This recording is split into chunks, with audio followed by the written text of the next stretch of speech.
Class 10 के लिए हम हिंदी व्याकरण पढ़ाने जा रहे हैं। हिंदी व्याकरण कारक पढ़ाने जा रहे हैं। कारक की परिभाषा और कारक का अर्थ, कारक के भेद, कारक विभक्ति चिन्ह, कर्ता कारक, कर्म कारक, कर्ण कारक और पढ़ा दिए थे। चलिए, नमस्ते विद्यार्थियों लोग। बड़ी उम्मीद से हम एक क्लास ले पा रहा हूँ व्याकरण की। बहुत दिनों बाद कुछ बीच में इधर उधर चले जाने से मैं क्लास नहीं ले पा रहा था।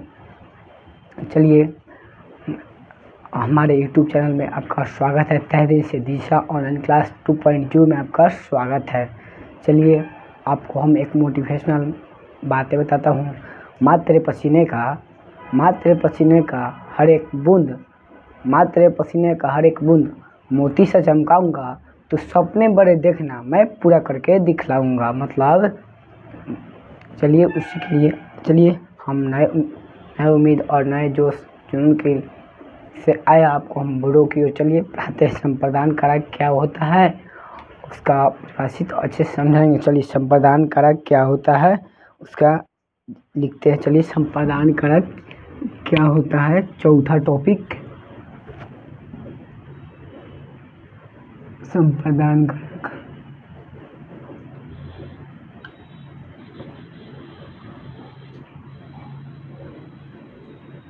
संप्रदान कारक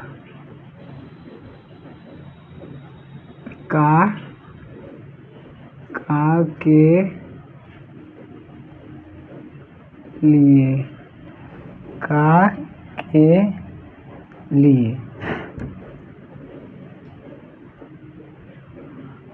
यही ना है, का के लिए।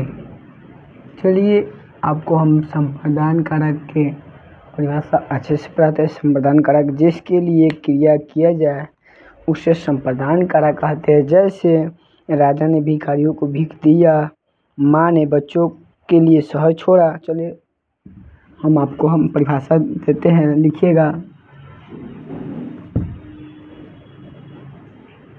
जिसके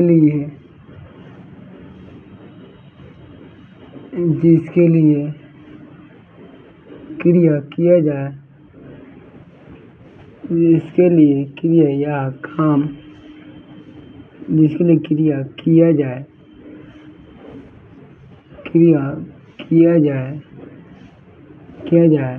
जिसके लिए क्रिया किया जाए उसे संप्रदान कारक कहते हैं। उसे संप्रदान कारक कहते हैं। उसे संप्रदान कारक कहते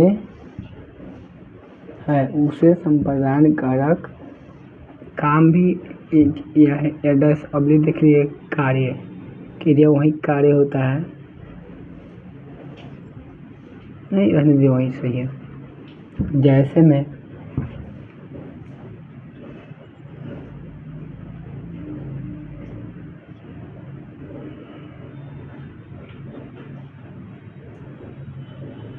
राजा ने भिखारियों को भीख दिया। राजा ने भिखारियों को भीख दिया।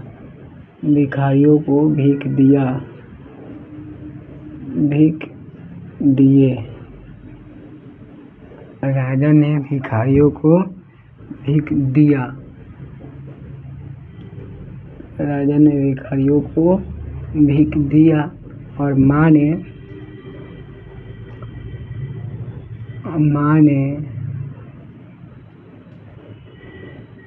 बच्चों के लिए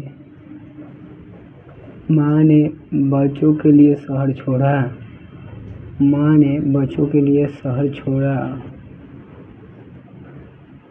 छोड़ा। इसमें कौन क्या होगा आप लोग लिखिएगा। चलिए, संप्रदान कारक क्या होता है उसको हम अच्छे से समझाते हैं। संप्रदान कारक क्या होता है लिखिए, देखिए। चौथा है संप्रदान कारक, उसका विभक्ति चिन्ह का के लिए, जिसके लिए क्रिया किया जाए उसे संप्रदान कारक कहते हैं। है। जैसे राजा ने भिखारियों को भीख दिया, यहाँ भिखारियों को भीख दिए, इसमें क्या है? यही संप्रदान कारक है। प्रदान कारक है, यही संप्रदान कारक है।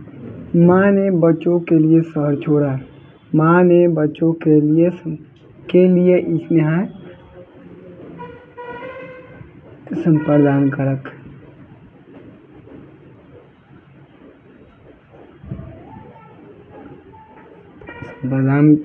संप्रदान कारक है। आगे एक और एग्जाम्पल लेते हैं आप लोगों को। राम ने सीता के लिए, राम ने चलिए हटाइए अपदान कारक, चलिए अपदान कारक।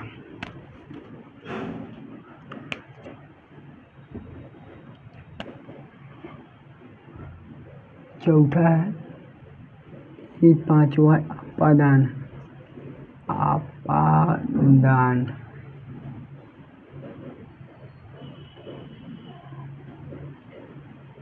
अपादान कारक। अपादान कैसे हो, इसका विभक्ति चिन्ह होता है अपादान, अपादान से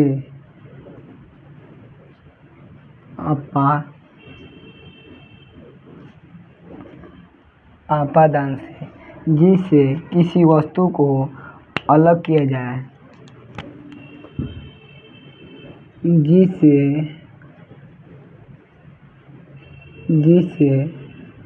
किसी वस्तु को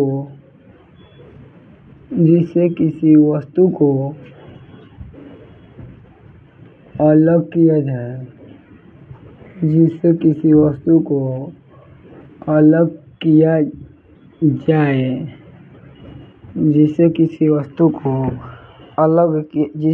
को अलग किया जाए उसे अपादान कारक कहते हैं, उसे अपादान कारक कहते हैं, उसे अपादान कारक कहते हैं, उसे अपादान कारक कहते, उसे अपादान कारक कहते हैं। अथवा में एक और प्रश्न लिखेगा, अथवा में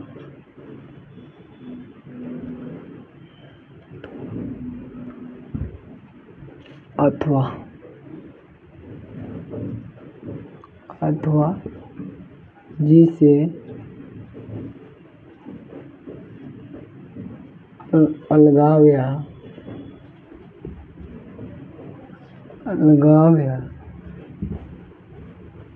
जुदाई का बोध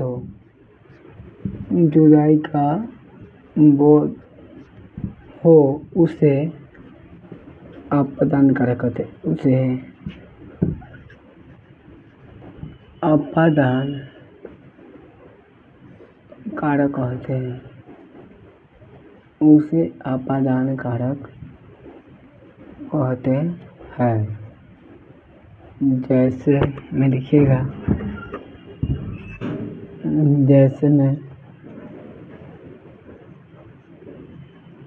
ये एग्जाम्पल प्रोग्रेशन, वृक्ष से पत्ते गिरते हैं, वृक्ष से पत्ते गिरते हैं,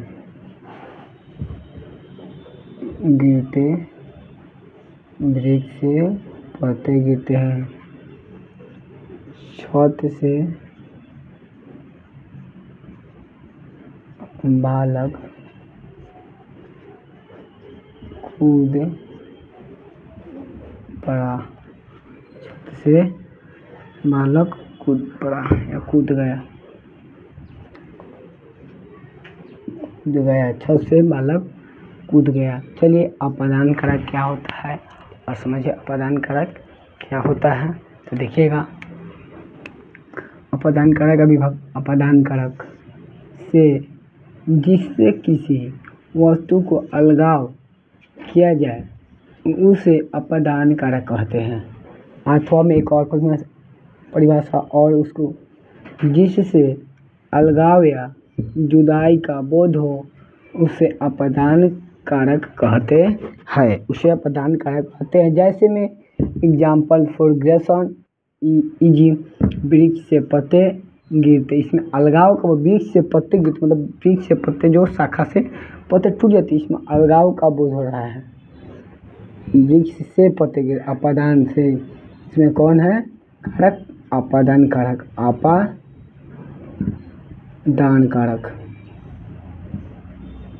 अपादान कारक।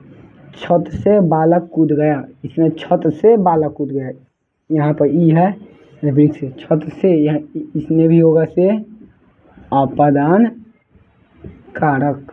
चलिए आगे हम आपको लाते हैं संबंध कारक काके रेरारी, संबंध काके रेरारी।